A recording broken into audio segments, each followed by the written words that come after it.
چشم آنکھوں کے تارے کدھر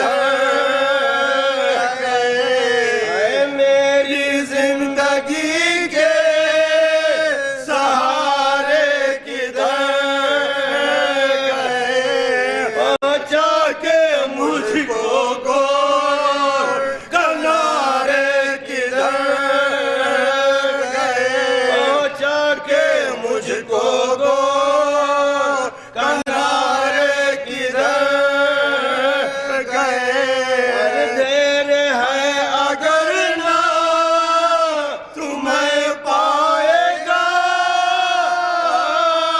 کدھر آواز دو کہ تم کو چلا آئے گا کدھر آواز دو کہ تم تو چلا آئے گا کدھر اس سے میں ہوں میں پوچھوں کوئی تمہارا پتا بتا اس سے میں پوچھوں کون تمہارا پتا یہ بے کس و غریب مسافر کدھر کو جا قسمت میں میری ٹھوکر لکھی ہے ہائے ہائے اس زندگی سے کاش خدا ہم کو بھی اٹھا اس زندگی سے کاش خدا ہم کو بھی اٹھا دیر ہے کہ گود کے پالوں سے چھوٹ گئے منزل پہ آئے کہ قافلہ والوں سے چھوٹ گئے اب ہاتھ بھی پکڑ کے اٹھاتا نہیں کوئی رونے پہ میرے رحم بھی کھاتا نہیں کوئی یوسف کی میرے شکل دکھاتا نہیں کوئی بیٹا تمہاری لاش بتاتا نہیں کوئی بیٹا تمہاری لاش بتاتا نہیں کوئی حالت ہماری کاہے کو دیکھی ہے آپ نے ان کو خیال ہوگا خبر لی نہ باپ نے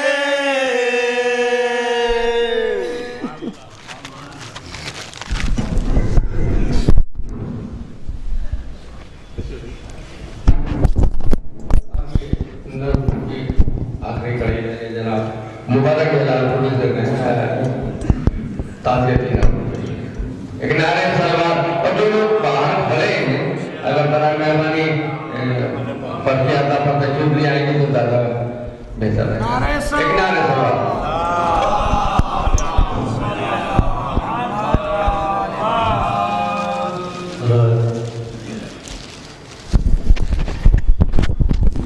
صلوات پڑھتے محمد